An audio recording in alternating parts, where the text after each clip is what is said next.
Thank you.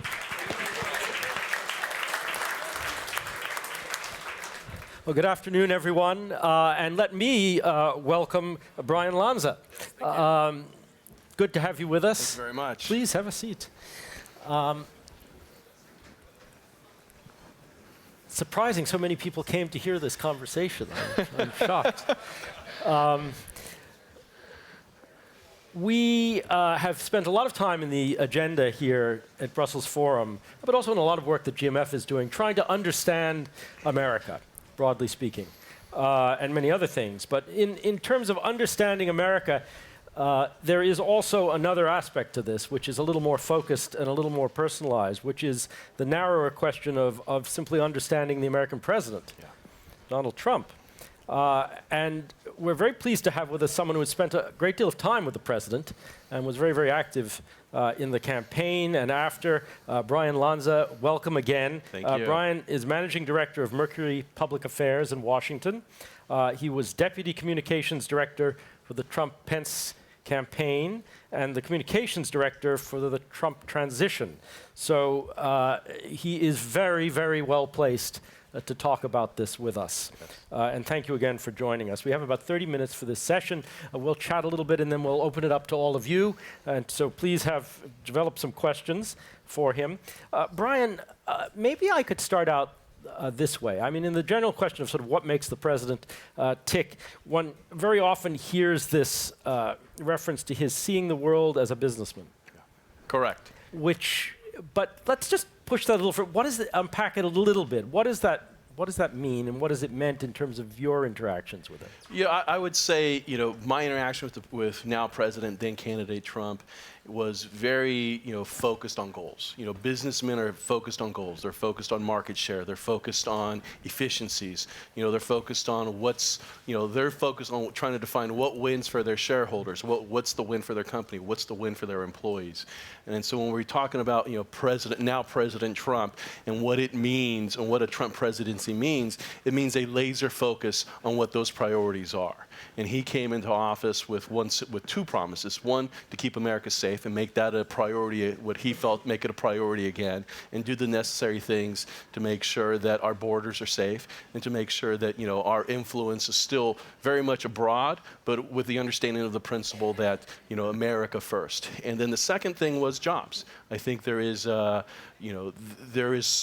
huge component of middle America that feels left behind over the last 16 years, maybe even longer. And the president, he's worked with a lot of these people through his projects throughout the years. He's gotten to know them. He feels connected to working class America and to rural America. And he's seen that he's been left behind. And so what he has said to those voters, more so than the Acela Beltway or the Acela Express there on the East Coast, is that he's going to make them a priority. It's great that other people have experienced the American success. Coastal America has experienced the success, but there's a huge part of middle America that hasn't. But you spent a lot of time with the president, and the issues, that's one conversation, obviously, but just personally, as a decision maker, I mean, his style, this is something that people are very curious about, not just in the United States, but certainly here in Europe, just to sort of decode a little bit the president's personality.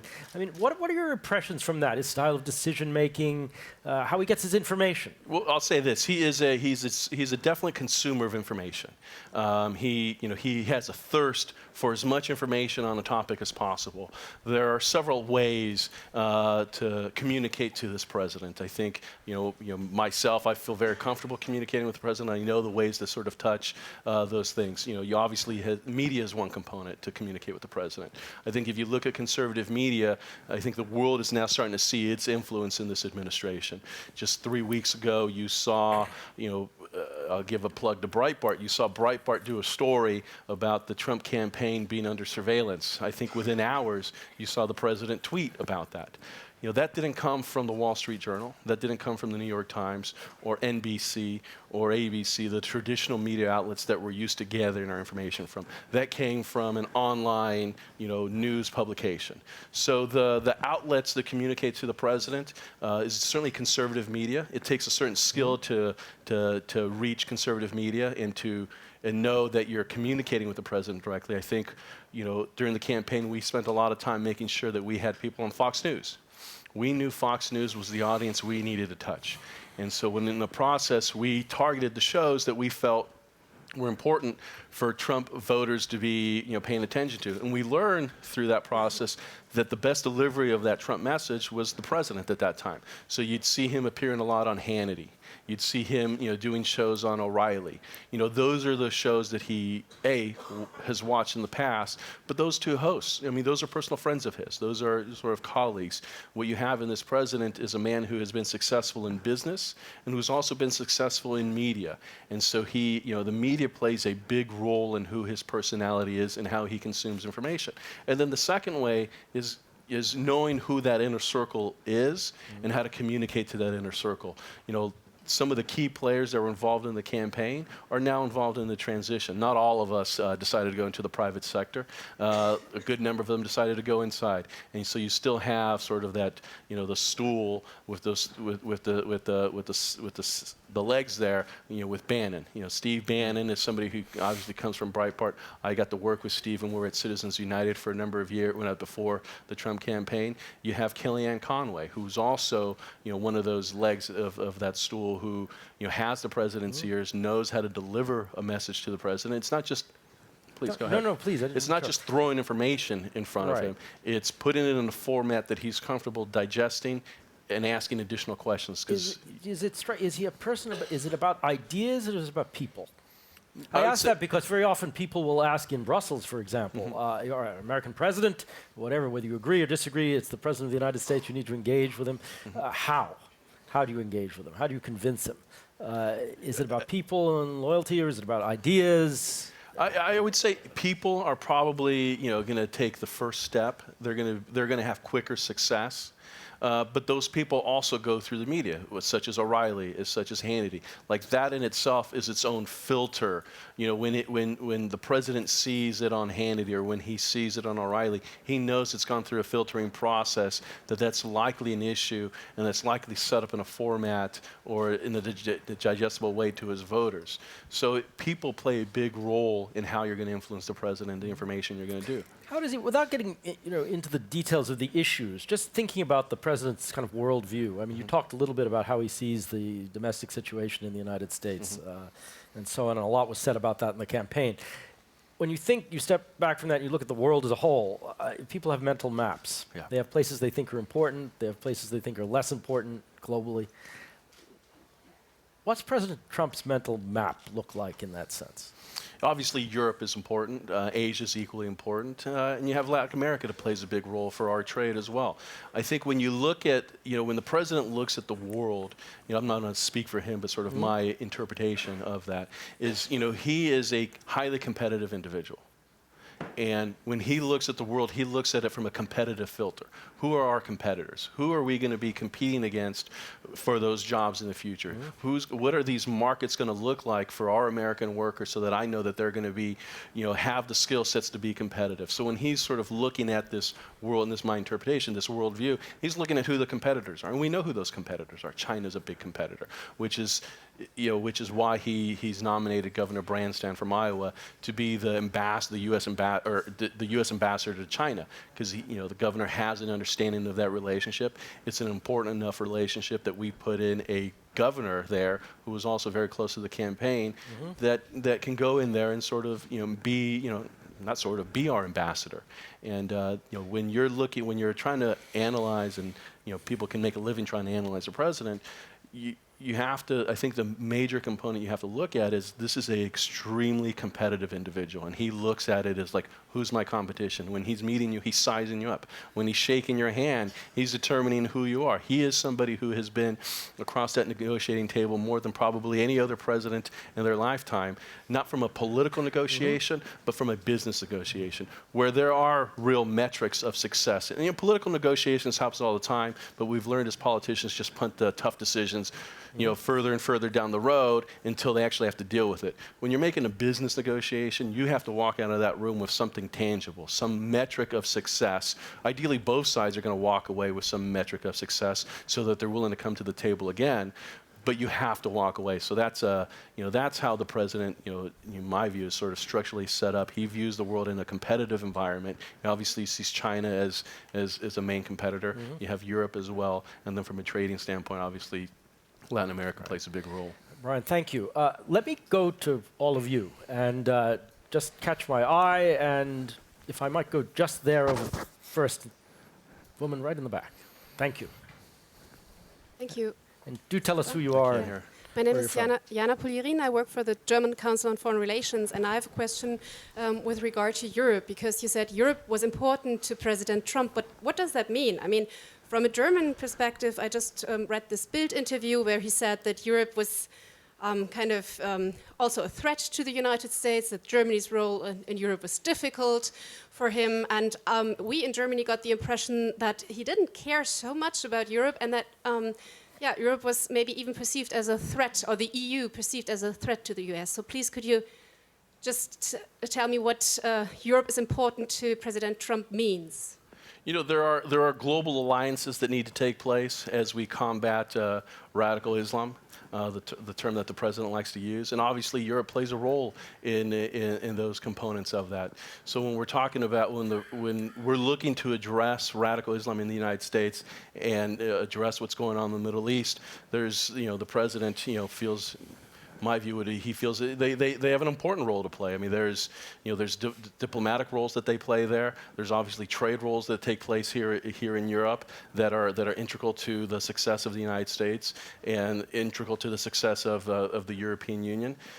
He just what you're hearing is a president who probably, in a long time is and he's sort of staked his claim to it, America first. We're going to make America great again.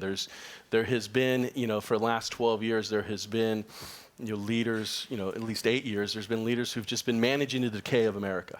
We'll just manage this a little bit worse. We'll just manage this a little bit worse, and just sort of watch that inspirational dream that a lot of Americans viewed of America sort of diminish over the years. I think what you've seen in the market since he's in the stock market or in the job market since he's been in here, there's a sort of rekindled optimism that wasn't there 5 or 6 months ago, or even 3 years. That is a direct result of the president's vision of what the United States needs to look, of what they need to focus on. And so, obviously, Europe is a huge trading partner to the United States. There are components there. There's frustrations with every partnership. There's obviously great frustrations that the president has that he has publicly stated. But those aren't necessarily him diminishing the role that Europe has to play in this world. Those are him just sort of expressing, hey, this is as good as you guys are on some of these other things, and we're in agreement on a lot of these other components. Here's a little frustration point that we need to address as well. Oftentimes, what at least the voters who helped put the president into office felt that those other components weren't ever addressed. They were just sort of glossed over. And I think what you have now is a president who very much knows his audience, the American people, and he is gonna be focusing on their opportunities, on their growth like a laser. And I think that's what the voters want, and I think that's what they're getting. I mean, he's made several promises, and he's already kept some of them. Okay, let's go right over here, please, Roland. Thanks, Ian. I'm Roland Freudenstein from the Wilfried Martins Center for European Studies here in Brussels. And when Ian mentioned this, the businessman's perspective as the one of the main distinguishing features of the president, I thought that maybe we need to refine that a little bit and ask whether it's a short-term businessman's perspective or a long-term businessman's perspective. Because I think that some of US business is, as far as worldview is concerned, at odds with this president. Because, a long-term thinking businessman or woman would think in terms of structures, of frameworks, of rules, of international organizations that make trade possible.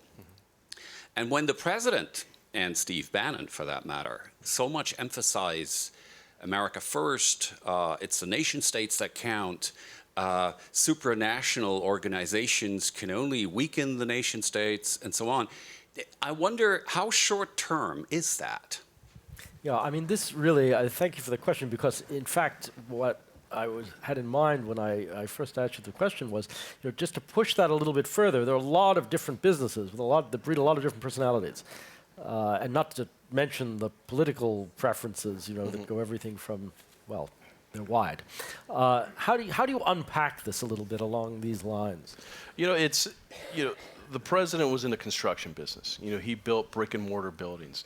So those are going to be buildings that are built on a strong foundation. The foundations for being a successful businessman transcend, nearly all businesses. You invest in your employees. You invest in a safe workplace. Those are the same things that we're looking at. When you're looking at what America is, he's looking to invest in the American worker. He's looking to make sure that the American worker has a safe work environment and that they have a home, that they have a safe home environment. Those are the components of when you're looking at what does this businessman mean for America and ultimately mean for the world. He is somebody who who over the years when he's built a business, people have always wanted to continue working for him because he always took care of the workers. The vast majority of them have always stepped up. At least I got to meet them during the campaign and said, "That's not the Donald Trump that I know. Can I say, can I speak? Can I go on the media and tell them my story?" It's when you're looking at trade. Trade is an important component, and there's a short term and there's a long term. But at the end of the day, what this president said to the American people and the promise he made to them, he goes, "And whatever decision I make, it's going to be made to maximize your opportunity first." And I think there is. The long-term view on that is making sure that you strengthen the American worker, to make sure that they have the skill sets available to compete on the world market, to compete against the Europeans, to compete against China. And you're going to see the president invest in those things. I mean, just look at what he's done in education. He's brought in Betsy DeVos, who is not a status quo, Secretary of Energy or Secretary of Education. She's actually, charter schools, are an important component to changing, the inner cities for a lot of these young kids. They've played a role. I grew up in an inner city. I couldn't go to the public school down the street from where I grew up. First of all, it wasn't safe, and B, it wasn't that good.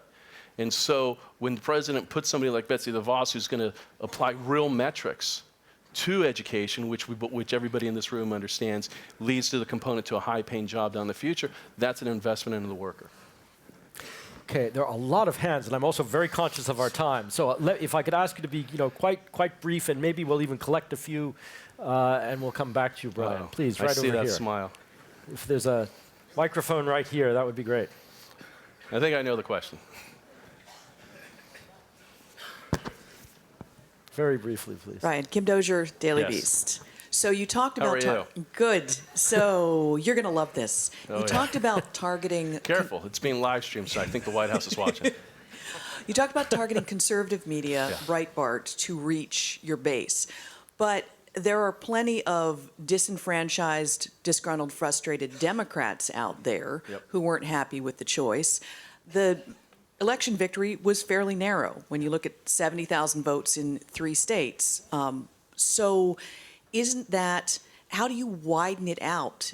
Arguably, Donald Trump's interviews on CNN and other outlets that are not conservative but go for middle of the road really helped catapult his popularity. So aren't you sort of selling out the rest of America? I thought this was supposed to be an all-inclusive strategy. Yeah, we would never sell out the rest of America. Let me start that. I would say CNN and mainstream media played a significant role in the primary, which is why you saw a lot of the access that the president gave those networks, certainly more so than any of the other candidates combined. When we went to the general election, we had a little different strategy. We didn't put him he wasn't out there as often as he was accessible during the primary. And I think going forward, the interviews are going to change. I think there is very much a hostile environment that the media has toward the president. I think several outlets, late last year or in midsummer last year sort of made it their cause to be the network that took down Donald Trump, to be the network that got Trump to apologize, to be the network that got him to back down. And sort of they've lost touch on what their original purpose was, and that was to cover the news. I think when they get back to that focus of let's look at the first 50 days, let's look at the next 100 days, what has he accomplished, let's focus on covering those things, you'll see the president expand more and more. I think the White House... Okay. We do that to everybody. Get in that office, that's what we do. Okay. And they get to choose how they do it going forward. We're really pressed for time. We have a lot of hands. So if I could ask you to be very brief, I'll collect maybe 2, 3 of them. We'll come back to you. That would be great. maybe right just here on the aisle, please. If you have a mic, just Harlan, please. Thank you. I'm Harlan Ullman. This is an extension of our brief discussion yesterday, Brian, and thanks for your comments. Clearly, the president's candor and truthfulness are in great question. Some would argue he lives in an alternative universe where facts and reality really are subjected to his belief. And there may come a time when a crisis, when the word of the president has to be taken really seriously. A number of very senior people abroad have asked me this question. So how would you respond, given the president's track record so far in not acknowledging his mistakes, and in some cases a lack of candor, that he's going to be believable in time of a crisis? Let me take two more really quickly, and we'll come back to that. And, sorry, just right over here, please. If you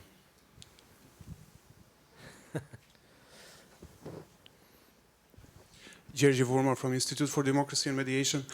During the Trump campaign, actually, I got the impression that much of the foreign relations of the campaign were defined through business, if good for business, if good for security, but not so much if good enough for democracy. Has that changed since Mr. President took office? And if yes, in what's the order? What comes first? Except America, of course. Okay, let me hold that one. If I could go right, yes, in the white, just there, please. Thank you very much. Joan Hoey from the Economist Group. In view of this apparent unprecedented or apparent attack on the president from within the security forces, the FBI, how is the president likely to respond to that? And does that mean that any deal with Russia is off the table now? Does that put paid to this? Okay. Any kind of rapprochement with Putin and Russia? Great, thank you very much. And if I could take just one last one, Pavel, please. If you have a mic. The microphone geography is always a little tricky. Hi, Thanks. Pavel Demeš, GMF Bratislava, Slovakia. Just extending the previous question, is Donald Trump still happy with U.S.-Russia relations as they stand today? And did you personally meet Russian ambassador to the United States? Unless there's one here. Facts and reality. Let's do it. Relationship to the intelligence community and the FBI, and, well, the last question. Well, yes. Let's do the relationship with the FBI first. You know, the president has a tremendous amount of respect for law enforcement in the United States. You've seen it not just recently during the course of this campaign. It probably goes back to 30 years, you know, being a New Yorker, understanding the role that the law enforcement played. I'm sure there's some frustrations that leaks are taking place, that it's coming from somebody as high level as some of our national security team. You know, on the Trump campaign, we didn't have a lot of leaks, so it's now a new process that he's adapting to, and that he's dealing with. Does he want those leaks? Nobody wants those leaks. I don't think any administration would say these leaks are a great thing for my administration. But I think what we know those leaks to be is to help delegitimize, you know, a valid election. You know, we won. It wasn't a secret formula on how we won. We knew what we were going to do very early. We knew millennials weren't going to turn out the way they've turned out before. We knew the African American vote wasn't going to turn out the way they did for Barack Obama. We knew the Hispanic voter, sure, they were going to turn out a little bit more, but they're going to turn out in California. I'm a Californian. We don't play a role in national elections, so who cares? We had enough. We had enough of a spread in Arizona and in Texas to withstand whatever Hispanic outreach, Hispanic vote was arising, and that proved to be fact. It was a small margin of victory that we had in Texas, but it was still a victory. I mean, we played for 270. It's not a secret formula. So when we had those theories going into the campaign, we knew certain things were going to take place. The media had a different view. They thought the world had changed. They thought millennials were going to turn out at the same pace that they did. We just had a different worldview, and it wasn't a surprise to us. And so when we won on election day, the world may have been shocked, and that's fine. But in our world, we always felt we were going to win. And so when you have people after the election, and even now several months later saying, well, Russia played a role in our election. They didn't hack any of the computer system and change a single vote. They just didn't do that. And so I don't know, I haven't talked to the president about, his continued frustration with these leaks. I just haven't had that conversation. I've probably had the conversation with some staff in the past. There is frustration, but I think leaks frustrate every office. No, during the course of the campaign, I've never met the Russian ambassador. I know that they were at the convention. I'm sure they've been at previous conventions, Republicans and Democratic conventions, so there's nothing out of the ordinary there. Facts and reality. Yes, facts and reality. The president obviously earned the trust of a significant amount of the population that he earned their vote. You're not going to vote for somebody if you don't trust them.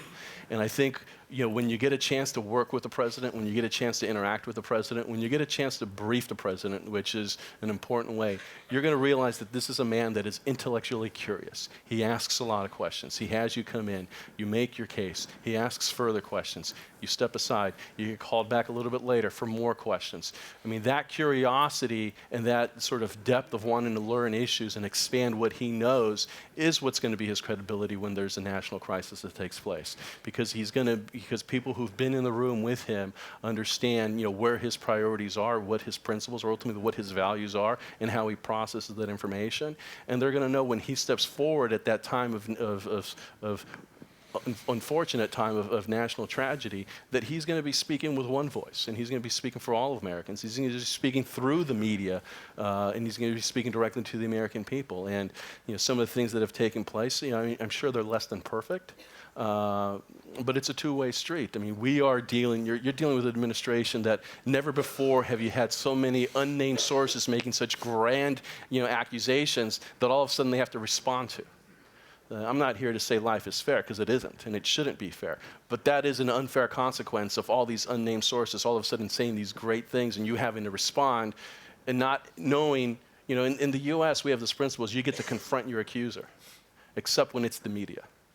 They get to keep the accuser silent, and you have to respond to that. Now, that's the process. We're not going to whine about it, but I think when you get to the point when you need you spend time with the president, and you need to know that his word is granite. I think people will walk away with that. Brian, thank you very much. No, thank you. It's been a pleasure. This has been a terrific discussion. We appreciate your candor and your frankness, and we did, in fact, have a bit of an interaction with the media, which was great. Yes. Which we'd like to do at Brussels Forum. So thank you very much indeed. Thank you very much for having me. Thanks to all of you. Thanks. Please. Oh, thank you.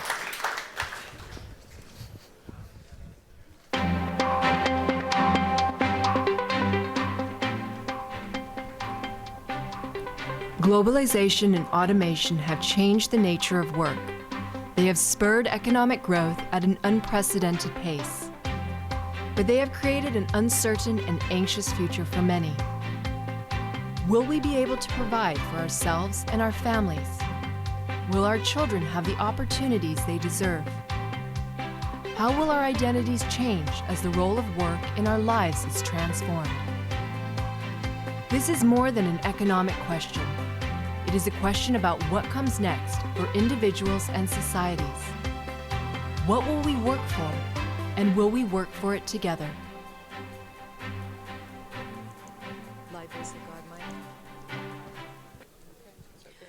Ladies and gentlemen, please welcome the Director of the Urban and Regional Policy Program at the German Marshall Fund, Ms. Geraldine Gardner.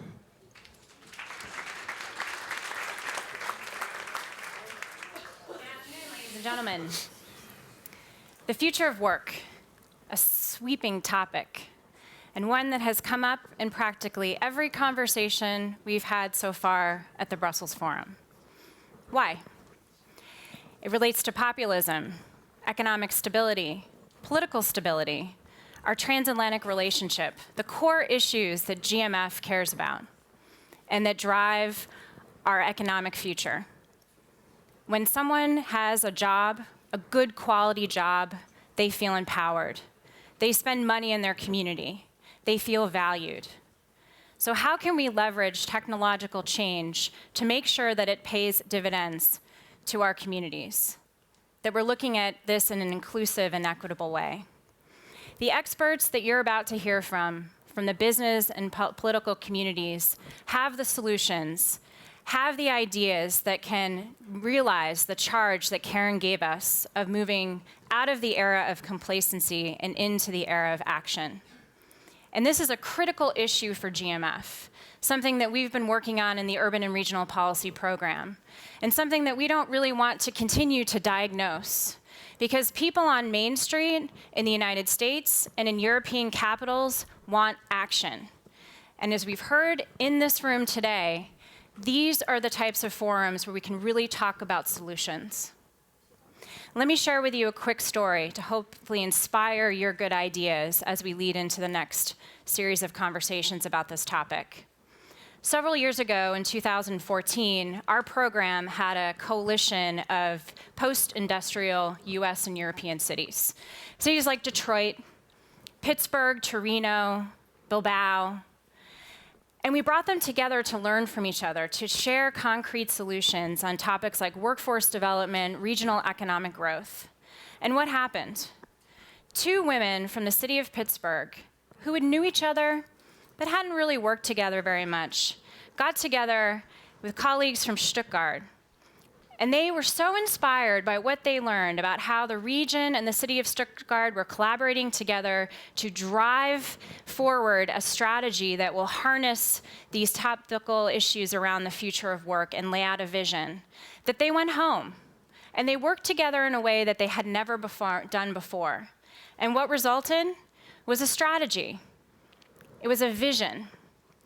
And it was a pathway for the region of Pittsburgh to put ideas into practice to shape the future of work. That's the type of action that we need. That's the type of action that transatlantic exchange that's meaningful, that's action-oriented. Those are the types of results that we can deliver. And I'm so excited to tee up our moderator, Richard Louie, who is an anchor in MSNBC. He's going to shape the next 45 minutes? I think it's 2 days. 2 days. 2 days. 2 days. 2 days. We The next really 2 days, are you all ready? 2 days on this Does topic. everybody have your rations? Because this is a big topic. Geraldine, thank you so much for that. We want to talk about solutions. So Absolutely. Please get us there. Thank you so much. You're we welcome. will do it.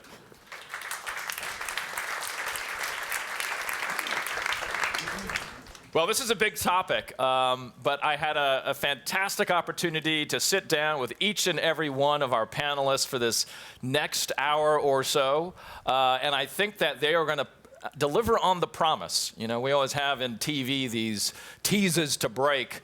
We are going to actually provide on the tease, because the tease has been, this is the era of action, right? The era of action. So we're going to focus on real opportunities, real solutions, and real ideas. So let me introduce our panelists right now. First, starting with the President of the Republic of Estonia. Madam President, good to see you. Kirsti Kaljulaid, thank you for being here.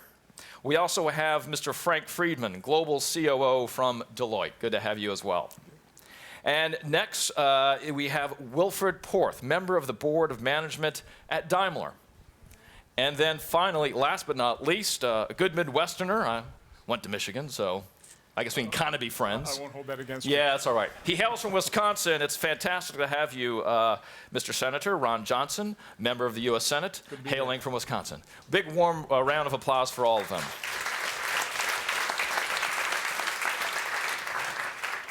I already look tired. They're bringing in the tables.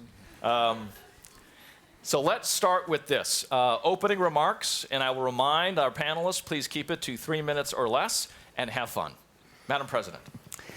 Future work. You know, people, we've all noticed that the work is becoming intermittent, and the roles of our work are blurring.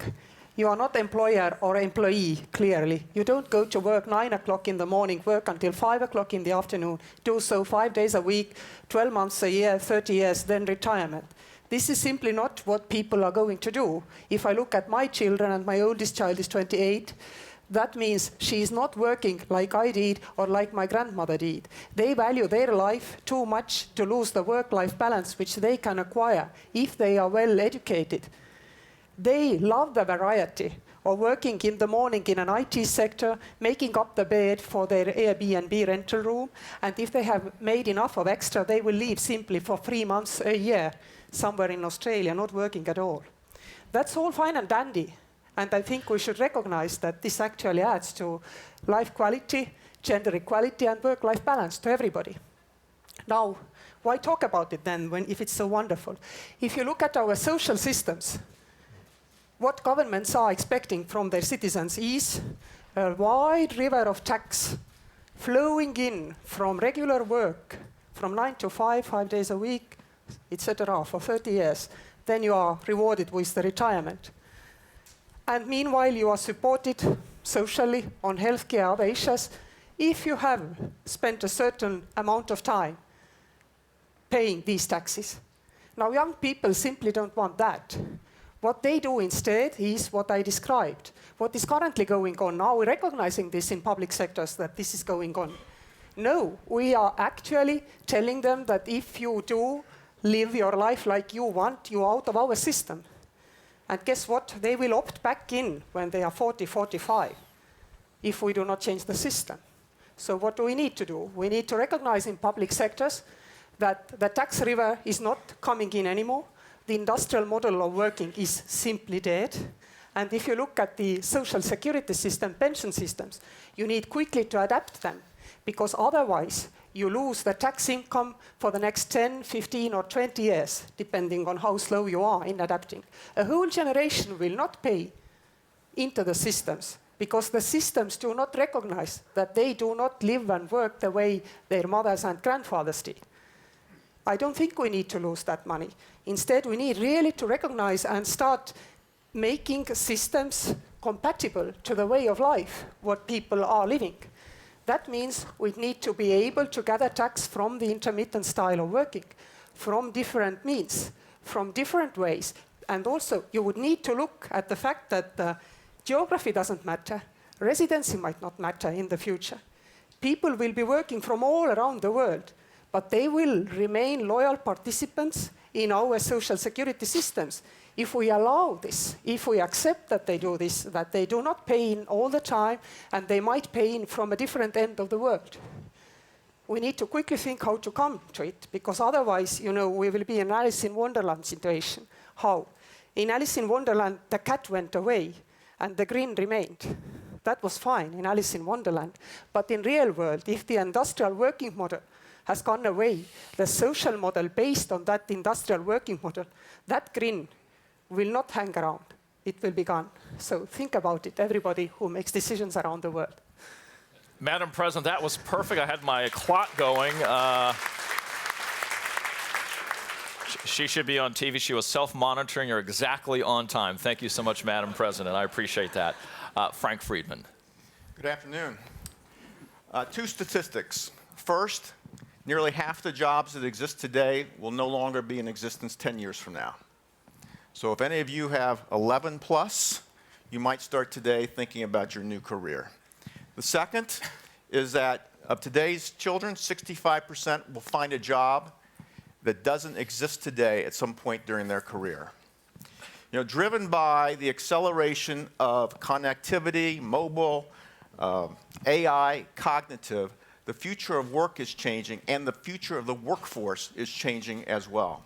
Most of the rhetoric that we hear these days is about robots and robots taking the place of humans. I suspect there will be some of that. Deloitte actually believes that what will really happen is that machines will augment the workforce. Now, I know it's easy. When you keep a job, it's been augmented. If you don't keep the job, it's not so augmented.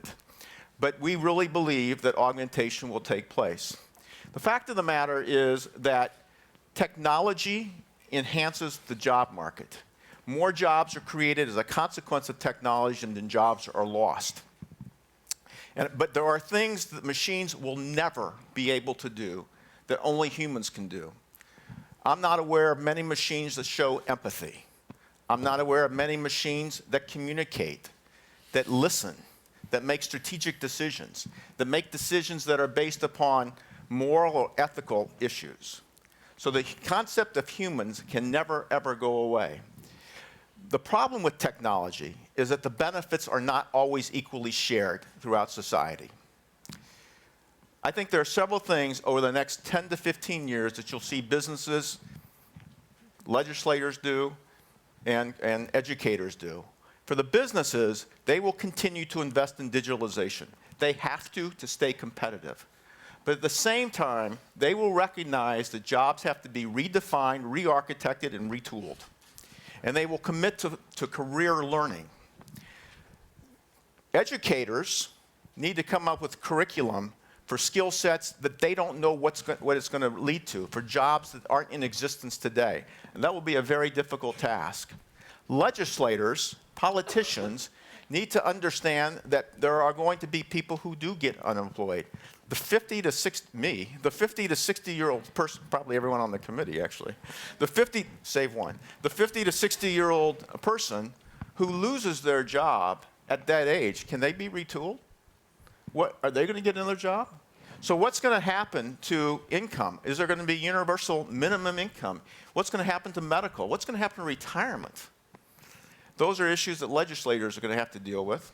And then finally, workers are going to have to accept responsibility that when they get trained in something, when they get trained in a skill, that skill may go away.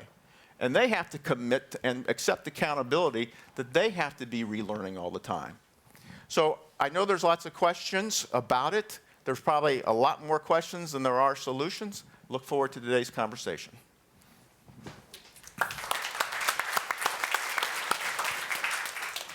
Thank you, Frank. 3 minutes on the dot. Wilfred Porth, please.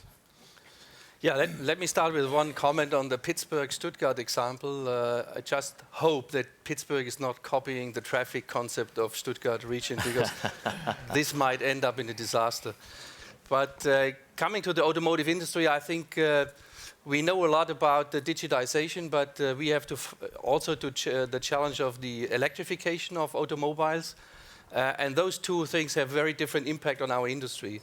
Whereas on the electrification, for quite a long period of time, we will still need both. So we will need the traditional way of combustion engines, and we will need electrification. So we need both qualifications, we need both investments, and that means we need basically more people than we need today for our traditional business.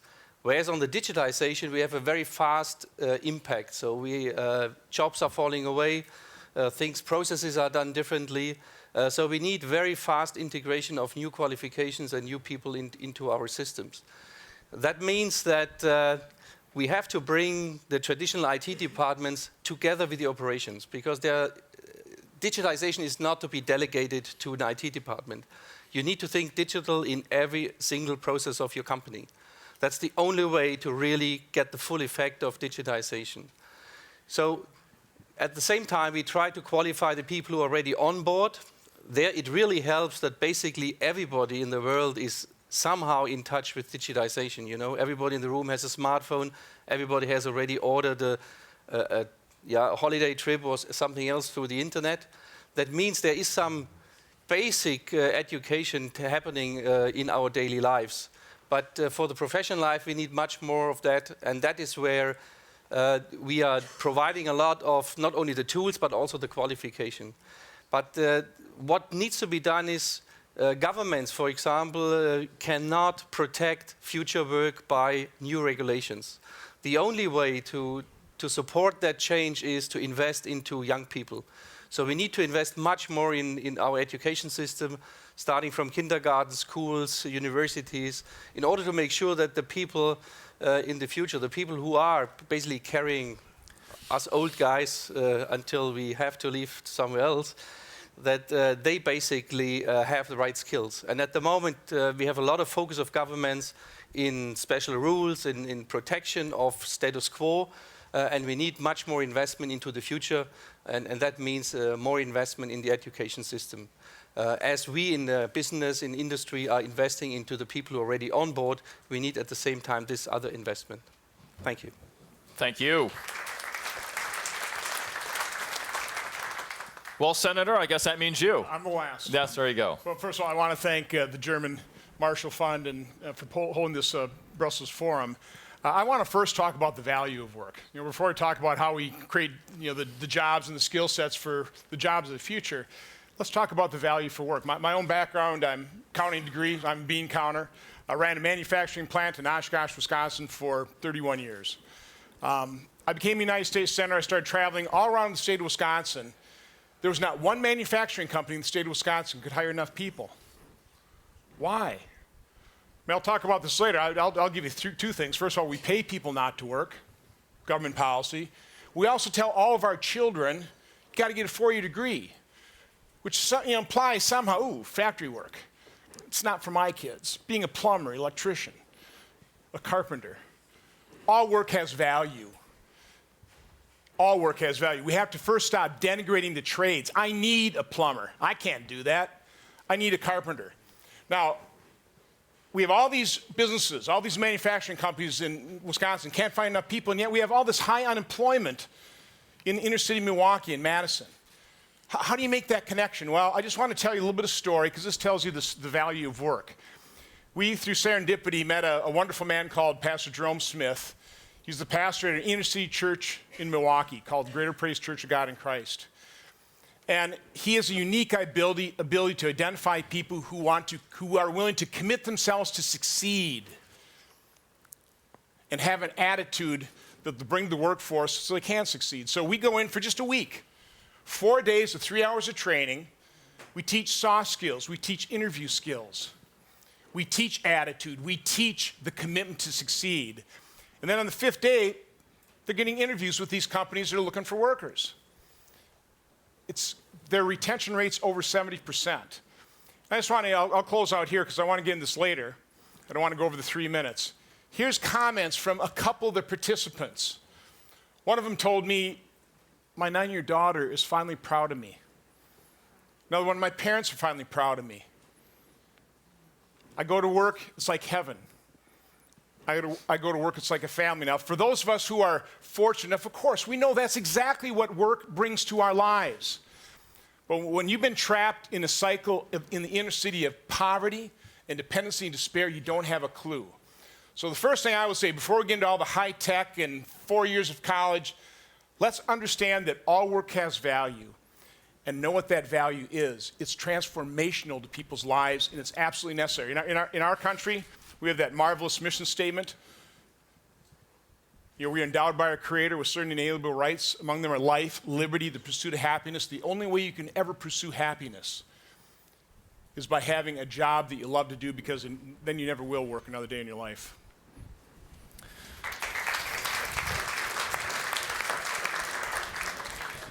Thank you all four for your opening statements. A really great way to get us started for the next 40 or 50 minutes.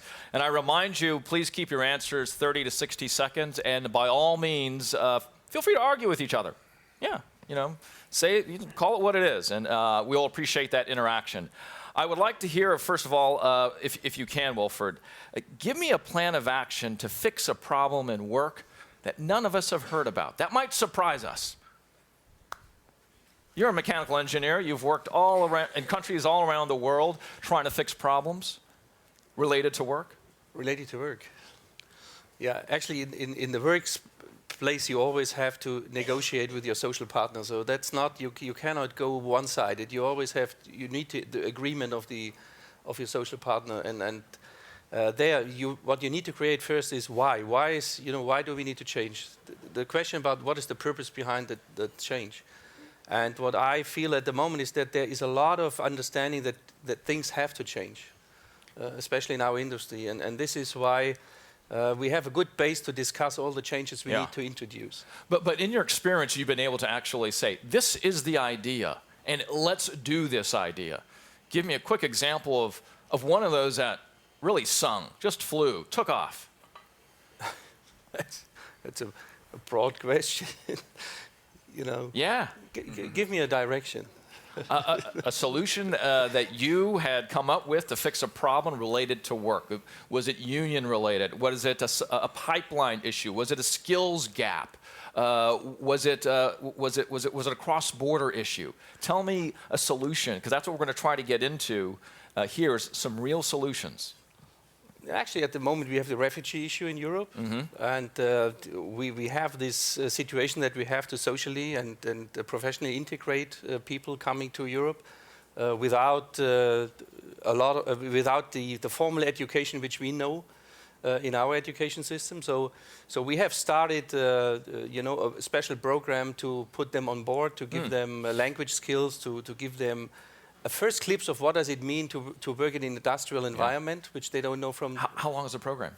That's a 16 weeks program. 16 weeks? And then we work together with other companies to basically have a job afterwards. And there we have a 50 to 60% rate of success. And how do you judge success? That they really take over a job. Yeah, so that's great. 50 to 60% of those that go through the 16-week program get a job. Yes. So Richard, can I quick hop in here? Yeah. So as I was saying before, you got to get a 4-year degree. Well, what about a 2-year degree? What about a technical college? What about going right into the workforce and allowing the employer to train you? Yeah. Now, certainly as manufacturing, just bring me somebody with a good attitude, somebody who comes into me and says, listen, I just want to work hard and contribute to this organization. I'll train you with the skills. Yeah. So I think one of the disservices we've done, certainly in America, we've enticed our kids to get 4-year degrees, fill-in-the-blank studies courses. They're $1.3 trillion collectively in debt. 40 to 50% of them don't have a job or have a job that required no college education at all. So what I'm saying is the workforce, the workplace, using technology, we don't need to spend so much time in school. Yeah. We can do it right in the workplace. So you'd put $1 on that program is what you're saying. You put €1 on that one. Absolutely. Yeah, but you need to be very careful in judging on that because there is a history behind it. There's a culture in each country. And in Germany, we have this dual education program where people are investing 3 years into their future and the beginning of their careers. If you break that now, you will really change the whole culture in the country. Whereas in other countries, where we have factories, it's very difficult to introduce the dual education system because the people are not used to invest in their future. I want to move on to Madam President. She has something to say. But why do you think you've had such success? What's so good about this 16-week program? What's the secret sauce? It's Daimler, I feel like we're still at Beaux-Arts. I'm joking. Please, no, but what do you think it is? Picking the right people, intense... It's about, it's about language, it's about technical skills, it's about the network which we have, which we can use, it's about the connections. It's about the full program, the social integration, so a lot of people helping, members of our company helping. All in. All in. All in. If I could change something radically, I would change from next Monday this feeling among decision makers that jobs are going to be lost. Yes, indeed, jobs are going to be lost, the old jobs, but we don't know what are replacing these jobs. And if we look at the market value created from last 10 years, let's imagine some of these services, pardon my language, are not exactly highly intellectual. Take Facebook. Yes, it needs technology, but the service in itself is simply chat to other people. Sorry.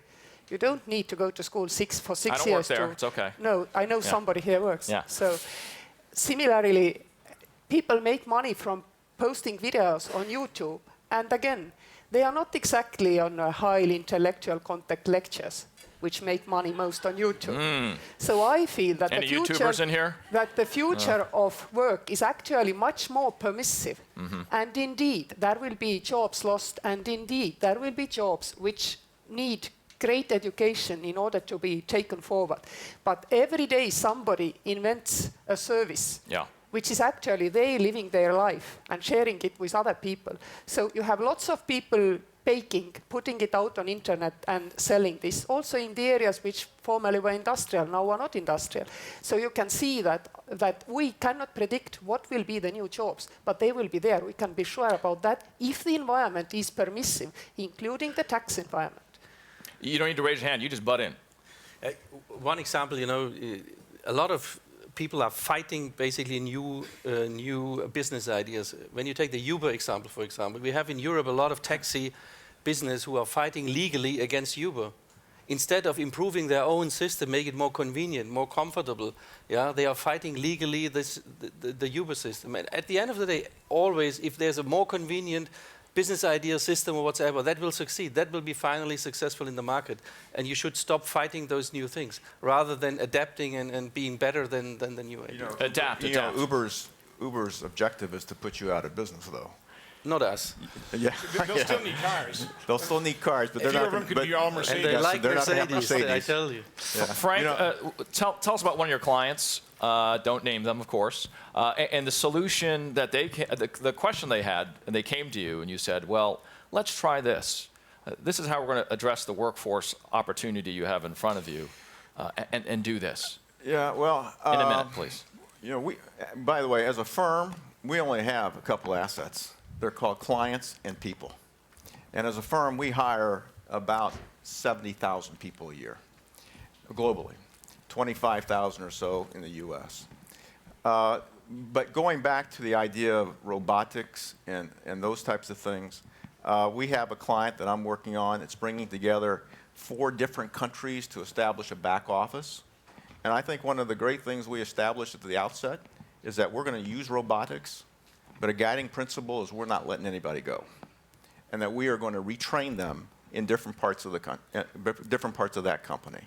And I think that if companies actually establish principles like that, I think the fear of change doesn't go away, but it gets reduced. You know, here's another way to kind of tamp down the fear. Think back 100 years. No matter what nation, what was your economy consisting of? Horses. Farmers, right? Would anybody argue 100 years later we'd be better off if 70, 80, 90% of our workers were involved in agriculture? Of course not. So we're always, every affluent society has productivity gains. So we shouldn't fear it. Yeah, we have to have faith in ourselves, in the innovative mind of humans. You know, we'll figure this out. Now, is there dislocation? Sure, and that's really where government steps in, and we try and, certainly soften the blow. But we can't stop progress. And to that point, I totally agree with you there. And if, for example, when agricultural jobs were lost, somebody had come up with an idea, let's offer a universal salary to everybody who's lost a job in agriculture, do you think they would have all gone over to the industrial? I don't think so.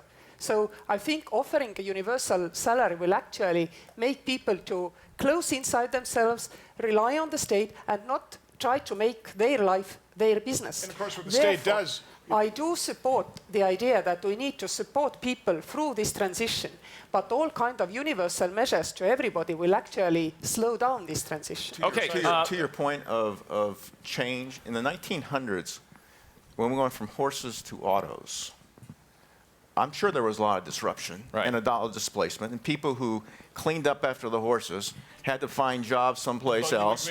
Manufacturers running government trying to stop it. And as a consequence, all of a sudden we had highways, and we had construction of highways, and you put hotels on the cities, gas stations, hotels, fast food restaurants.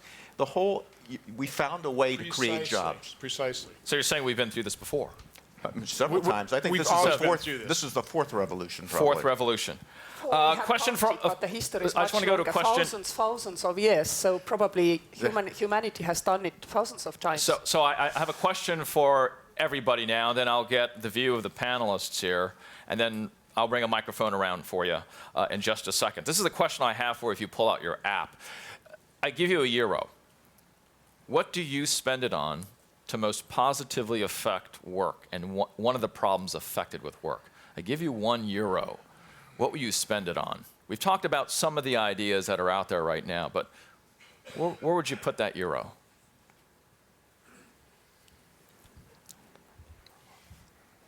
So far, nobody's spending it. I have a good answer. Coffee. Okay, yes. We'll razzle and dazzle you. And beer. I love this. Too many young professionals in here. Too many YPSers. We want to answer it. Yeah, you want an answer? No, I want to answer it. We'll have 4 more seconds, and then education, coding. Great. Your thought?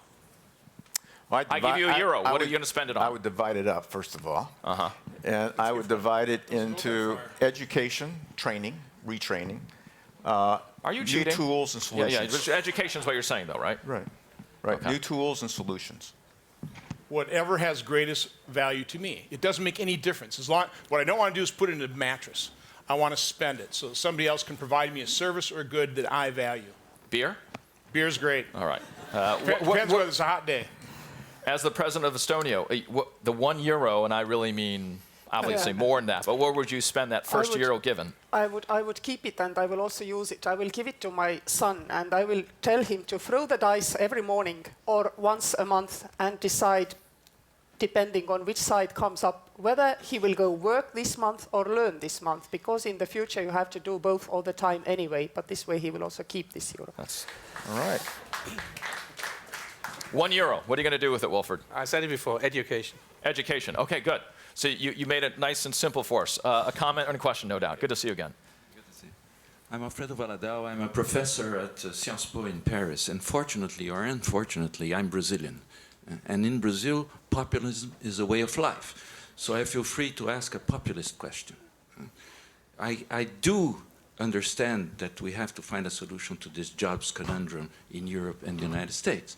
But we forget that in the last 20 years, you have 800 million people in China, India, Brazil, whatever, that got much better jobs, much better wages, they're much more included. So my question is, are we making a solution to the European and American jobs by, in the detrimental to the interests of these 800 people that came out, or are we also thinking about solutions that will not close off these guys and put them back in misery?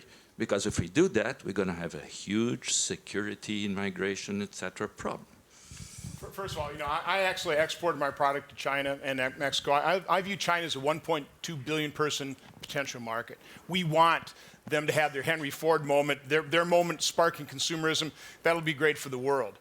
So, bottom line is we need international trade. We need economic growth, and of course, stifling regulations, high tax rates stifle growth, because if you want jobs, you got growth. And final point, does it make any sense for a highly educated population to have their workers produce high labor content product? It makes no sense whatsoever. We got billions of people around the world. They want a job. They'll provide us great products because we're going to provide the technology so they can provide us great products at really good prices for our consumers. Internet, free trade works. I want to address one of the topics that was brought up in the earlier session, but we'll drill down one level lower, and that has to do with technology, automation, deep learning, machine learning, artificial intelligence. But first, I want to get everybody else's view first, because this is obviously a topic that is talked about in every locality, as well as certainly on national stages. And this is the question we have for you. What word would you associate with these ideas of technology, automation, robots, and artificial intelligence, deep learning, any of those? What's the word that you would put to it?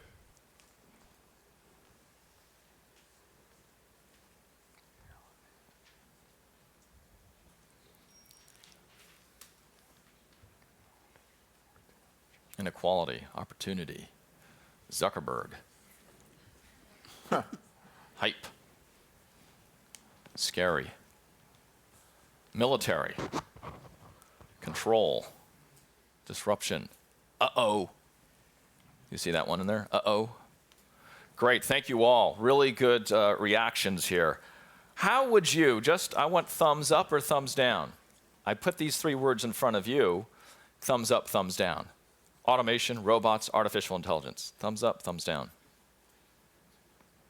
Great. Any of you have a solution where any of these ideas have been employed and worked out better for the status of work?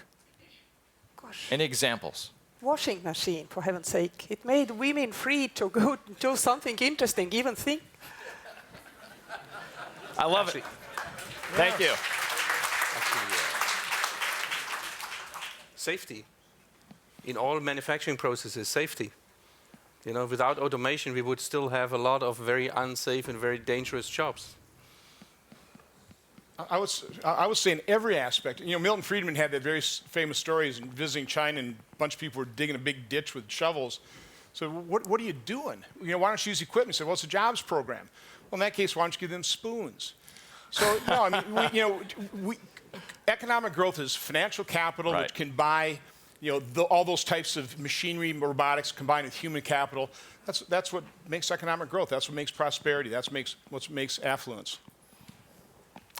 I don't think you can turn the spigot off. I mean, I think we're moving that direction. people come up with unbelievable ideas. Yeah, yeah. And you're not going to stop those unbelievable ideas. And we're going to continue. I think it leads to job growth and economic expansion. I know there's a downside, and you know, for those who lose their jobs, it's really bad, and we need to think, we need to figure something better out. But it's inevitable. It might not. I actually believe some of this is a little hype right now, and it'll take a while. That's up there. Hype is up there. I think it's going to take a while to really manifest itself, but it is inevitable. I think sometimes when we talk about these ideas, they tend to be ones or zeros, and I know I made you do that. None of you did this, which you could have, but I didn't want to give you that option. But when you look at the idea of collaboration robotics, for instance, that's right down the middle. That takes sort of low-skill, middle-skill workers and gives them the leg up. They still have a job. This goes back to the idea that was brought up. If you're going to bring in robotics, that you cannot fire anybody. In this case, you're actually giving them that leg up that they need with collaboration robotics. But we often talk about it in these extremes. We call it augmentation. Augmentation. I want to get some reactions here on this idea, again, of automation really quickly. I feel a little bit uncomfortable that we have a disconnect with real life. I mean, just imagine a normal worker in West Pennsylvania, or let's say somewhere, coal miner. Is he really taking an euro and investing in education? Is the education offer over there? I think we are a little bit talking here in a bubble, and that's not how it's really working. And then if it's not getting out, if he's not doing it from out of himself, then how do we get him there? Do we need pressure from the government? How does that connect with our idea of individual free choices, and so on and so on? So a little bit we are here on the surface, and not at the real... So my answer was based upon what I would do as a business leader. Not that worker who gets the euro, but what I would do as a business leader. And we put our money where we talk. We've opened up universities throughout the world with our capital so that we can train our employees for the next job. So I answered it that way. I understand your point, but I think you have to, as a business, if you want to keep employees, you have to be something more than just for profit, and being able to showcase and show and demonstrate that you're interested in them as people to grow. And Frank, I think it's important. Have you found, I think part of the question here is gumption, personal gumption, right? How have these universities, how have educational programs that either you've worked on and looks like the president also would like to say something, change that gumption, right? That personal responsibility is what you're also alluding to. Well, you know, it's easy to change it when someone else is paying for it. So, you know, it has actually made us, as a Deloitte, as the firm, a differentiator. So when we go on campus and we go hire people, and I told you how many we hire, people say, you're interested in us, and we're therefore going to join your firm. I think we need to make clear to the people why do they need to change? Why do they need to invest in themselves? And I think the president said it before. We need to make sure that we are not giving the money, you know, out and say do what you want to do with it. We need to really direct the money into this education, and we need to give people the chance to qualify into those new technologies. And we also, I think, we have the right to also ask them to. They have to do it, and if they don't do it, they should not get further support. In your 16-week program, did you see that transformation in terms of drive? Actually, those people who are coming over as refugees, you know, they are basically hopeless in their home country. So they are very energetic. They are very willing to do something with something which makes their lives better. So there is a very good basic motivation to do something. Egalitarian education becomes more and more important. If you look at the PISA results from, let's say, Finland or our country, Estonia, we are high up there, which shows that the education system does not leave anybody behind. It doesn't depend, the education you get doesn't depend on the income levels or the place your parents live or what's their job. That's very important for the future. In addition, you have to keep this education available on the tap all the time. No questions asked for everybody in the society. I think education and some level of social system which will help people to subsist until they find their way will be the single most important function of a state in the future. I want to move on, but I do want to get 4 quick questions. I saw 4 hands, so very quickly, you, and then you. Yeah, I think there are 3 points that I would emphasize. One is deindustrialization a given nowadays? Second, is the quality of education going to be able to address these issues? And the third item in this agenda is... He works at the White House, clearly. Yeah. No, but I think, we will see that unemployment will go as a result of this movement of jobs to other parts of the world. So how are we going to do? Are the universities prepared for this? How will deal with the industrialization? Is it a given? All right, hold that. Kim, you had a question earlier. Yeah. So when you say that most of the jobs that are going to exist in 10 years don't exist now, how would I, as a parent, or how would I, as a mentor to someone, tell them, you should be studying for this, this, and this? And how do these kids know what to train for, or the mid-career person know where to spend that euro to educate themselves for a job that's going to exist after their current one is defunct? Hold that. Got one over here. You expect us to remember all these Yes, questions? you do. I do. We're getting old. Thank you. There's two statistics I'd like to put to the panel. The first is Moore's Law, which says that in 18 months, roughly, the level of our technology in the whole world will double. That's 18 months. And the second is that of 90% of all technology and data in the world at the moment, it was created in the last 2 years. And of that, 0.5% has actually been realized. So the question is, do you think that in terms of this, that humanity has the capacity to understand it, let alone control it, let alone be able to take this forward? Do you think that we have the capacity to understand it? It's like a Mustang, huh? Running wild, potentially, is what you're saying. And finally, over here, our panelists, of course, are taking notes. Thank you. Savante Myrick, mayor of the city of Ithaca. And as a policymaker, I had a question for the president and the senator. The last time we had a great leap forward in productivity, in the United States anyway, the way we responded from a policy perspective was to create the 40-hour work week and the 5-day work week. Should policymakers be thinking about, now that productivity is increasing, shrinking the official to 30 hours a week, 20 hours a week, so more people can be considered gainfully fully employed while still balancing Are you from the the work union or from the government? I feel like I wasted my 3 minutes trying to explain exactly this to you. It doesn't matter anymore how many hours somebody works. It's not a right, it's not a privilege, it's not an obligation. People just do what they want, and we have to learn to live with it. Right, but that's... My point was, if that is the case, and I completely agree, which is why I asked the question, some of us are going to work 70 hours a week because that's what we do, and some of us, especially in this younger generation, are going to work 20 hours a week. But those folks who are working 20 hours a week, when it comes to paying into Social Security, Medicaid, Medicare, any of the civil benefits that come from the United States government, are not currently considered full-time employed. And that does have policy implications. So what should policymakers be doing to adapt to this new way of working? All right, 4 very easy questions for all of you. Who would like to pick one up? I want to first attack education and productivity, because we're talking about Moore's Law. You know, what are we still doing with education? It's based on a 19th century model. You know, before I became a senator, I was involved on a volunteer basis in education. I typed into my Yahoo search, education and productivity, 0 results. The cost of college has increased at 2.5 times the rate of inflation. Why? Why? Because we're throwing money at it, and we're throwing it at the wrong place. We need to democratize education. We need to move from a degree-based system to a certification-based system. I don't care how you learn to become a CPA. If you can pass that exam, you're a qualified accountant.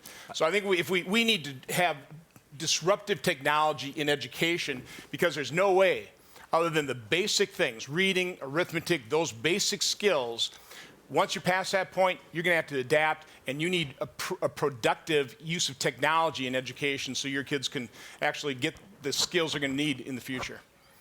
So I would say no, we don't know what the education is going to be. I actually don't know what the skill set you should be telling your folks are, except I do think if they really want to do something that's going to be cutting edge, they'll know it before the parent will probably know it, based upon everything they do. Data, overwhelming. Totally overwhelming. We don't have an idea of how to corral it. It's like going on a highway and you're trying to get off an exit ramp just to figure out how to deal with some of the data, but it's totally overwhelming. I actually think data manipulation, bad word probably, statistical things are wonderful occupations going forward because it brings insight from the machine to reality. And then I don't agree with going with 30 hours a week. Yeah, keep government out of it. In fact, indeed, we don't know what skill set we need to teach our kids, but what we do know is that also teaching and studying is getting more available and cheaper because information technology is spreading, and we can give them the basic skills, the rest they will take care of themselves as they go. And of course, 4-year degree is nice to have in the beginning, but we need to accept that they will relearn several times during their life. The good thing is what was being said over there, it gets cheaper and cheaper because there is more and more available. I think one example on this data knowledge which is available and what can we do with the knowledge and what happens with that. Autonomous driving, for example. Here we are in a field where we need more than the technique. We need a discussion in the society with the lawmakers about ethics, about the framework, about regulations. And at the moment we have a lot of technology developments where regulations are far behind the technological opportunities or capabilities. And there we need to be very careful that we somehow catch up our discussions and our regulations with the technical capabilities. Because otherwise we will create systems which will not be any more in line with what and how we want the society to act. Richard, going back, if I could, to your question, I think we do have to recognize that the workforce of the future is going to be much different. There are going to be, I think, a combination of different workforces that people are going to have to understand better than we do today. Right. The employee, we kind of understand that. But there are less and less employees. There's a greater percentage now of independent contractors, freelance people, crowd, robotics, joint ventures, and all those, and we deal with it in our firm because that's what we are as a people business. And you have to construct policies to be able to deal with it. And I think that's what the mayor's asking. How do we become nimble enough to handle this reality of the arc not being an arc anymore, but really being a roller coaster in the way that skills are required, come and go, rise and wane? Yeah, I mean, and it has a lot of public policy issues around retirement, self-employment, Social Security, medical. You know, independent contractors are growing in the EU. Who do you think is best equipped to do this? Is it government agencies? Okay. No. That was pretty quick. I think businesses solve issues. Yeah. You know, the government in the United States took over Social Security and Medicare. We got $20 trillion in debt, and over the next 30 years, projected deficit's $103 trillion. That's how government handled our retirement system. I would not rely on government for that. I want to ask a question here because somebody did post this. So you want to go, please? Yeah. I would like to say that we've spent the last 25 years states competing who can provide best business environments. Yeah. Next 50 years, we spend states competing who can provide best social environments to people living wherever, doing whatever. I may have some ideas, but I wouldn't say them because I'm president of a country. Well, no, we won't tell anybody. Please, go ahead. It's being broadcast, however. All right, so this is a question that somebody has posted, and they're being pragmatic. They ask this. Maybe no clear answer, but who is doing a better job supporting the retraining, new skills, new job opportunities of those left behind? The EU or the US? Who says the EU? It depends on what you measure it. And who says the US? I would say businesses are going to be the best one. We're going to have to rely on businesses. What would you say, EU or US? Probably the US because we actually still do create more smaller businesses, and that's what's going to have to occur. I think they're both terrible. Yeah. I put the responsibility for catching up with today with people everywhere. So we have people getting help from governments here, probably more used to getting help from governments than in America. But it doesn't matter. If there is more pull from the market, they might actually be more active there. So I think they draw equal. I think the American system is more flexible, but the European system is more sustainable. There's a question over here. Harry Theoharis, I'm a Greek MP. I hear a lot of reassurances about the new jobs that will be created, but somehow this feels a bit different. When the technology brought down the farmers, we had the secondary sector. In the years, we moved to the service sector. Now we're attacking the services sector. There's no fourth sector to move to. So perhaps education, perhaps arts, perhaps taking care of the elderly, but it feels like there's more of a squeeze. I don't want to sound pessimistic. I would like to move to a post-work society. We used to fight for all our lives. Now we just have conscription. Maybe we're going to have a society like that. But somehow, if we don't know what kind of jobs are going to be, how do we know that there will be enough jobs for everyone? I would only say, I look at healthcare, and since 2008 and the Great Recession, there have been only 3 or 4 sectors that have never had a dip in employment, ever. And that one of which is healthcare, one of which is business and professional services, and interestingly enough, I think the other one was bars and restaurants. And lawyers. But healthcare has been radically changed by technology, but yet it's continued to grow. So I think that I still go back to automation will lead to jobs. I don't know what the next, post-revolution is and what the next sector might be, but I do think healthcare is a model that you can look at. Any other quick responses?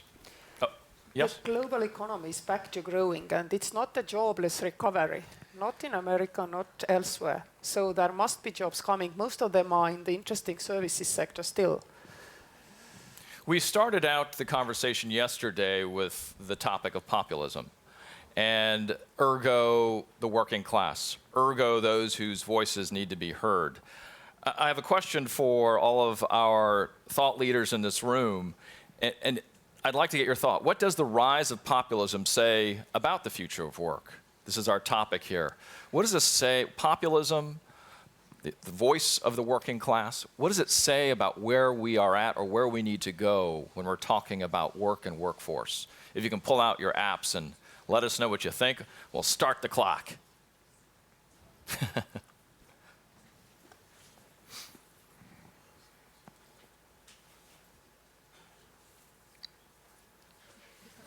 Precisely. Well. Nothing? Tough question. This is, I can feel the energy in the room. It's just palpable. It serves the... How could these two be linked? Why should populism be linked somehow to the future of work? And since then is populism the prerogative of a working class? You say no link, is that what you're saying, Madam President? It says nothing? Yeah. No, I would go for fear, because fear serves the populism. It serves them. The more fear, the more resonance they will get. So. Yeah, and you can see some of the results come. Fear is definitely in the top 3. This side? I think that we were told in November in the States and in Brexit that people are mad and fearful about their future. Yeah. And they have families they have to support. And they don't know where their wages are going to come from because of technology and because of different labor markets. Right. And I don't know how to reduce their fear necessarily, but I do think it says something about fear, nationalism, and all those sorts of things. Is it saying here, Senator, I have been looking for a steady job, I have been left behind, I'm in the margin, I'm in the gap, I am worried about my wages, I get up every day and I put on my boots, I stand up and I go to work. This is why the situation with me, with this voice, and work is not good. So I am now going out, and I'm now part of this populist movement. I want my voice to be heard. Sure, but let me answer a different way. And these two can probably relate to this. In business, I always under-promised, over-delivered. One thing I've noticed going in the political realm is everybody's always over-promising what can't be delivered. Do you know what? In America, we have our retirement plan now called Social Security. You know what the real name is? Old Age Survivor Disability Insurance. When it was first enacted, retirement age was 62, life expectancy was 62, retirement age was 65. It was an insurance policy just in case you were lucky enough. But it's very easy, it's very easy to promise the population benefits. It's very difficult to pay for them. So from my standpoint, it's a failure of government over-promising what it can't deliver. So what we should do is kind of back off the promises, get off the back of the private sector. We have to grow our economy, and I really do think the innovative mind of human beings will just create all kinds of different opportunities. Healthcare, from the lowest skill to the highest skill. What a great place to create jobs over the next 30 years in America. We're getting old. We need workers in healthcare. Is there a work I need plumbers. I need electricians. Yes, we do, and some more than others. I think that is there a work solution to address the questions that populism, as discussed yesterday, is now challenging governments, challenging businesses? Is there a work response to that? Yes, there is. Maybe it's a bit too philosophical, but if you think back 60 years where people had the universal right to vote, but they were working so hard, 12 hours a day, probably in 1950s, let's imagine. Information was costly to obtain, and people simply did not have time to go through it. So vast amount of people went to vote and voted like on a lottery. So it didn't skew the result in any way. They were voting 50% left, 50% right. Now everybody has time and access to information. So they are getting messages from political class which skews the election result, which is okay, has to be this way. It's perfect, it's wonderful. You simply have to make your so-called mainstream message very simple. And this is possible. Take, for example, the European Union. Common question, do we need it? Give me one big issue in Europe which you can solve alone, better than in the European Union. Migration, environment, cross-border connections. I can't find any. It's extremely simple. So we need to simplify our messages so that everybody can hear them and understand them. I think the biggest mistake we can make is that we follow the same way. So we also become populists. We need to be more sustainable in what we say, and we need to be more future-orientated, and we should not go after everyday's newspapers and then change our mind, as a lot of politicians are starting to do because they are in elections. Especially Germany now, we are in big discussions about what happens in the next elections to come up. So let's be shorter and easier to understand, but also let's be clear in what we are doing and not jumping around like the populism. No over-promising. Let's be honest. Yeah. That'd be kind of nice. Let's tell the truth. Honesty would be good. That's always a good policy, I hear. I want to move to this topic because as we look at every single country, when we look at the future of work, there is the question of women. And when we look at the numbers across the world, they're just not good. It does not matter which country or what part of the world. It does not look good when we look at the future of work and women. I want to hear a solution. Anybody? Well, I started off from that. I think that the fact that people have more choice and they work intermittently actually clears the problem away, because you can have better work-life balance when your work does not depend on physically being present in any spot somewhere in the office, for example. This alone does a great job in this. Second, I see it in our country at least, that actually how much ever we fought for the right of women to be recognized as equal in the job place. Finally, men did it. They recognized they like their babies too. And also because their jobs intermittent similarly, this difference between men and women is gradually being erased. It does touch only an educated small proportion of population right now, but in the future it will touch more. Is there a government-mandated paternity leave requirement in Estonia? No, we don't have a requirement there, but we have a wonderful system where mothers can get their full salary capped at 3 average salaries for 18 months, and we are making it flexible so you can intermittently stay home and work. This is open for both men and women, and if men earn more, they actually may be tempted to take this opportunity instead of women. So Richard, this is the moral case for free trade. When we are working in a successful economy, I think we need to be magnanimous, and we ought to accept really good quality goods at a low price that, again, billions of people want to produce for us. It's the moral thing to do. It's how we allow those people to form their economies, to build them, to have, again, their own Henry Ford moment at some point in time. So this is why I really reject protectionism. free and fair trade, yeah, we got to get rid of trade abuses, but we've got to grow economies, and that's world economies, global economies. We can't put that genie back in the box.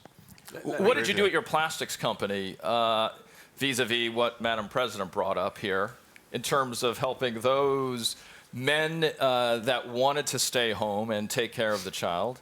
Did you have any sort of policy in your plastics company? Again, I had a relatively small company, less than a couple hundred employees, and we treated people like human beings. And by the way, we were pressured by other companies. You know, you want to know how you improve the workforce? Have more Googles.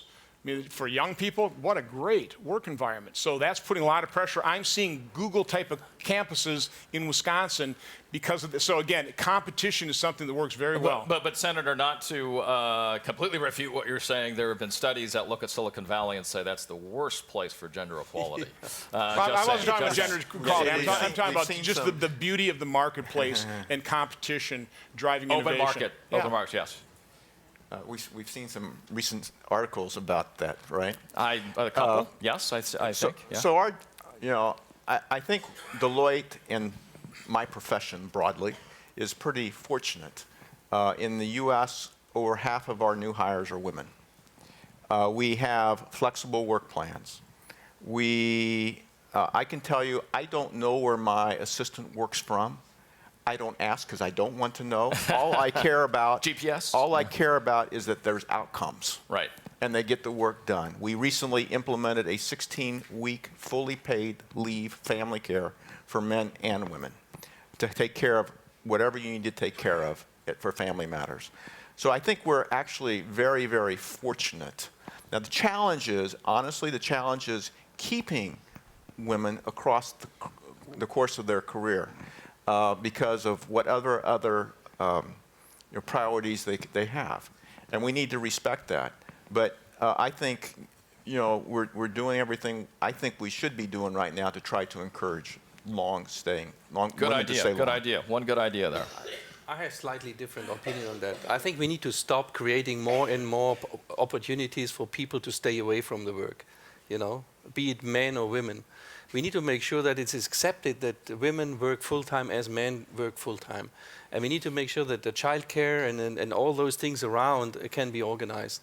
And there is a responsibility of the companies, yes, and there's a responsibility of the government to do so.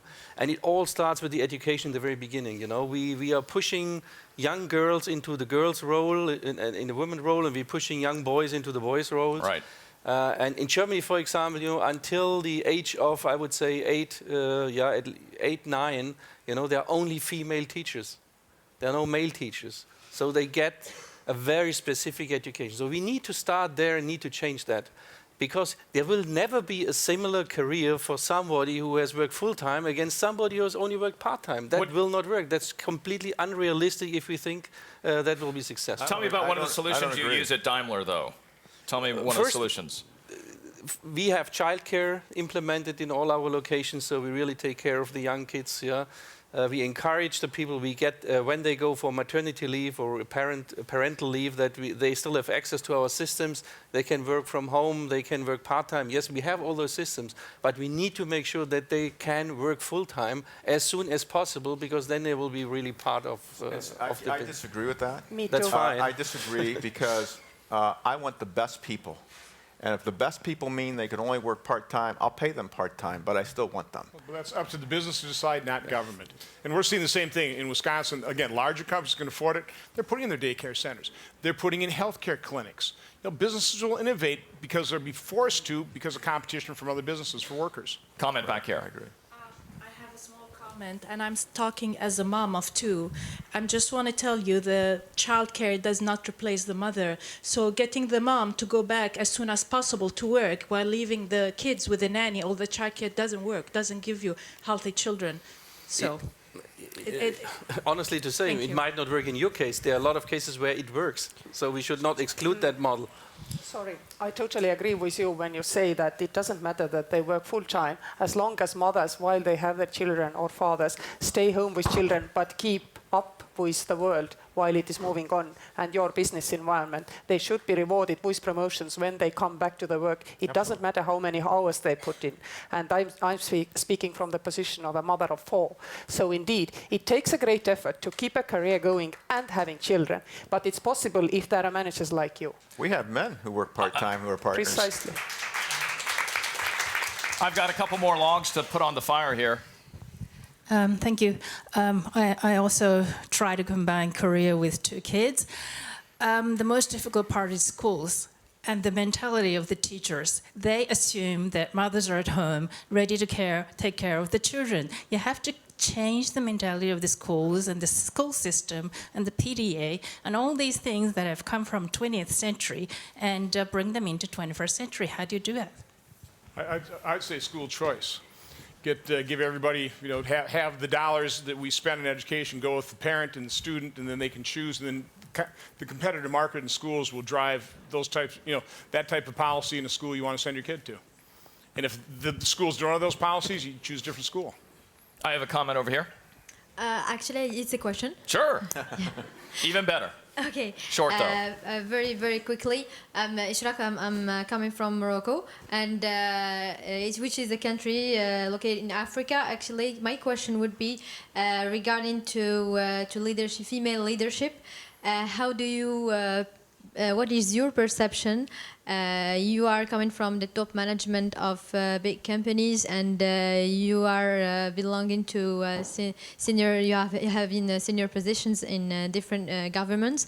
So I would would like to know your perception about the female in Africa. How can we accelerate and promote her leadership in top positions? Thank you. Atlantic Dialogues lives on. Please go ahead. Anybody want to take that question? Well, my first reaction is the U.S. CEO is a woman. The Australian CEO is a woman in our firm. It was the first time in the Big Four in the U.S. that a woman became CEO. It was the first time in Australia that a woman became CEO as well. So I think it still goes back, and maybe I'm a bit naive and jaded. I think it goes back to the quality of people that you have. And if they're qualified, you promote them to leadership positions. And like everybody else, if they fail, you get rid of them. But I think it all goes back to the quality of people. I want to add another question here. Okay, go ahead, sorry, please. You're completely right. There is a hurdle to overcome, especially in the industry, because it is very male-dominated historically. So what we are really forcing it. So we have some kind of promotion targets. And the manager's bonus is linked to that. So if they are not promoting enough women and international people into those positions, then we can also deduct from the bonuses. So you need some kind of pressure, especially in the beginning, to break this historical rules. But at the end, for sure, you need to promote the best people. But there are a lot of very good women in our organization. They just need to get the chance, and this is what we need to support. And I also think that mentorship programs sometimes are a little bit too parochial in that they think that if you wanted to, rise up, your mentor needs to be a woman. No, that's not true at all. Why can't it be a he for she, for instance? I got to run this way, 3 questions, and then we're running out of time. So quickly, your question? Hi, yes, Anna Gustafsson here. I think one of the main things that can help drive change is good role models, and I think it's fantastic to see the president having raised 4 children and made it to where she is in her career. So I have a question for the 3 male members. Would you take the challenge of taking, say, 6 months off to care for children if you were to have children now, and take the challenge of balancing work and life in the way that is often expected of women? There's the gauntlet. Yes or no? Let me tell you, yes or no, excuse me. Every morning I left for work, and my wife Jane stayed behind the kids. I knew who was doing the harder job, and it wasn't me. So no, I mean, I totally value that. And it's wonderful when. Is that a yes? Would I take the challenge? Probably not. You wouldn't do it. I didn't take the challenge. I know which is the harder job. Frank, yes or no? I hate to say this, but probably not. Not. Wilfred? Yes, sure. Yes. All right. You got your answers. Quick question. Hi, so I really enjoyed the discussion, and I agree with the point that you need to hire the best people.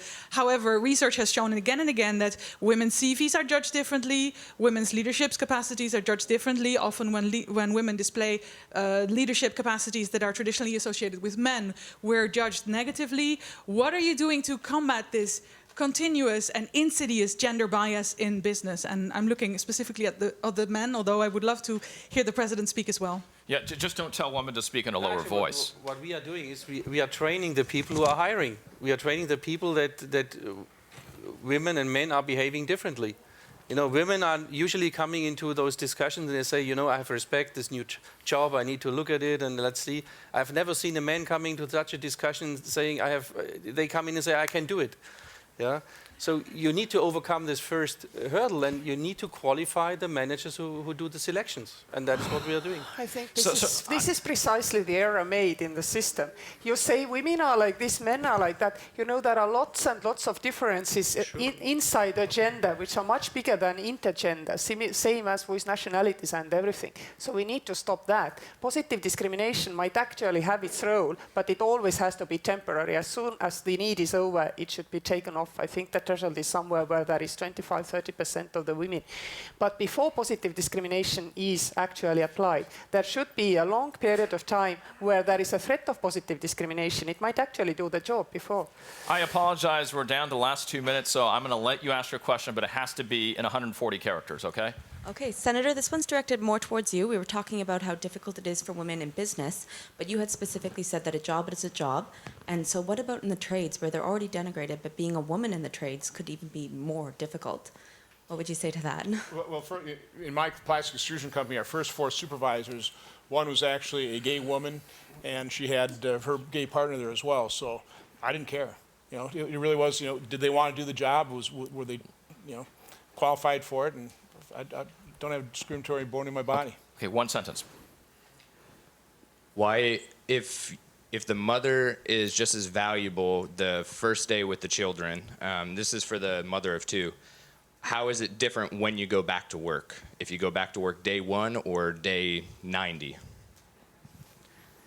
I've gone back on day 9 and also on day 90 and on day 180 in one occasion when I was raising a child with a handicap.